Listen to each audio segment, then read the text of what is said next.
شروع اللہ کا نام لے کر جو بڑا مہربان نہایت رحم والا ہے۔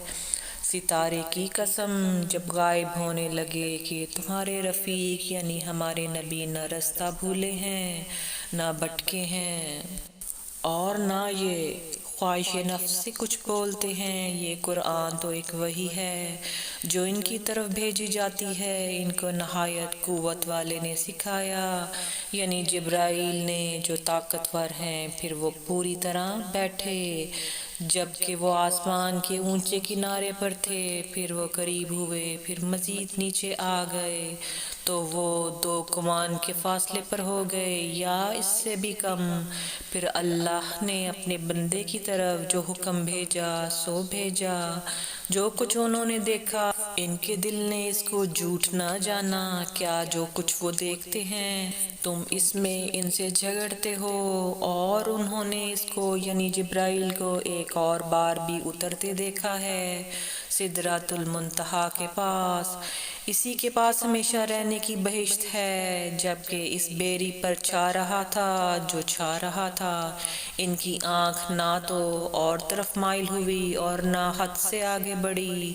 انہوں نے اپنے پروردگار کی قدرت کی بہت ہی بڑی بڑی نشانیاں دیکھیں۔ بھلا تم لوگوں نے لات اور عزا کو دیکھا اور تیسری مورتی یعنی منات کو؟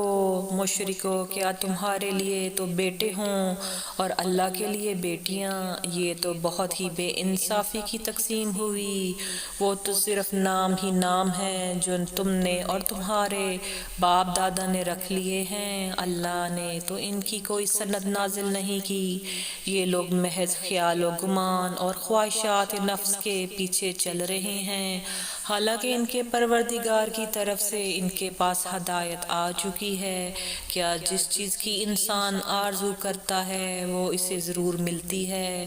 سو آخرت اور دنیا تو اللہ ہی کے ہاتھ میں ہے، اور آسمانوں میں بہت سے فرشتے ہیں جن کی سفارش کچھ بھی فائدہ نہیں دیتی مگر اس وقت کہ اللہ جس کے لیے چاہے اجازت بخشے اور سفارش پسند بھی کرے۔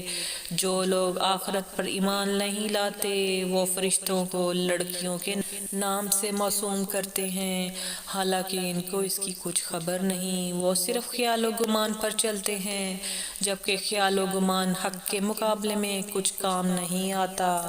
تو جو ہماری یاد سے روگردانی کرے اور صرف دنیا ہی کی زندگی کا خواہ ہو، اس سے تم بھی منہ پھیر لو۔ ان کے علم کی یہی انتہا ہے۔ تمہارا پروردگار اس کو بھی خوب جانتا ہے جو اس کے رستے سے بھٹک گیا، اور اس سے بھی خوب واقف ہے جو رستے پر چلا۔ اور جو کچھ آسمانوں میں ہے اور جو کچھ زمین میں ہے سب اللہ ہی کا ہے، اور اس نے خلقت کو اس لیے پیدا کیا ہے کہ جن لوگوں نے برے کام کیے ان کو ان کے اعمال کا بدلہ دے، اور جنہوں نے نیکیاں کی ان کو نیک بدلہ دے۔ جو صغیرہ گناہوں کے سوا بڑے بڑے گناہوں اور بے حیائی کی باتوں سے اجتناب کرتے ہیں، بے شک تمہارا پروردگار بڑی بخشش والا ہے۔ وہ تم کو خوب جانتا ہے۔ جب اس نے تم کو مٹی سے پیدا کیا اور جب تم اپنی ماؤں کے پیٹ میں بچے تھے تو اپنے آپ کو پاک صاف نہ جتاؤ۔ جو پرہیزگار ہیں وہ اس سے خوب واقف ہیں۔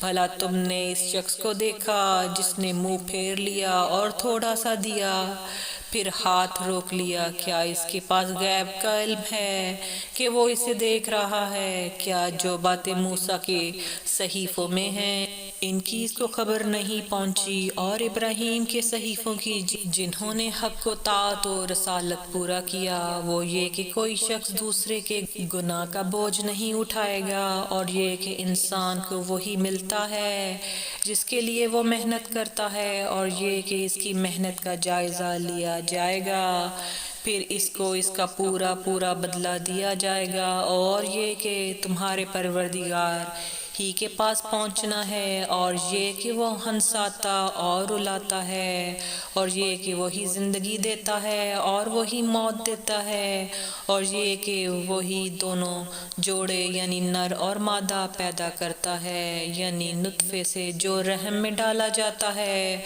اور یہ کہ قیامت کو دوبارہ اٹھانا اسی کا ذمہ ہے، اور یہ کہ وہی دولت مند بناتا اور وہی مفلس کرتا ہے، اور یہ کہ وہی شعرا نامی تارے کا بھی مالک ہے، اور یہ کہ اسی نے عاد و اول کو ہلاک کر ڈالا اور سمود کو بھی غرض کسی کو باقی نہ چھوڑا، اور ان سے پہلے قوم نوح کو بھی کچھ شک نہیں کہ وہ لوگ بڑے ہی ظالم اور بڑے ہی سرکش تھے، اور اسی نے الٹی ہوئی بستیوں کو دے پٹکا، پھر ان پر جو چیز چھا گئی سو چھا گئی۔ تو اے انسان، تو اپنے پروردگار کی کون کون سی نعمت پر جھگڑے گا؟ یہ پیغمبر بھی پہلے کی خبردار کرنے والوں میں سے ایک خبردار کرنے والے ہیں۔ آنے والی یعنی قیامت قریب آ پہنچی، اس دن کی تکلیفوں کو اللہ کے سوا کوئی دور نہیں کر سکے گا۔ اے کافرو، کیا تم اس کلام پر تعجب کرتے ہو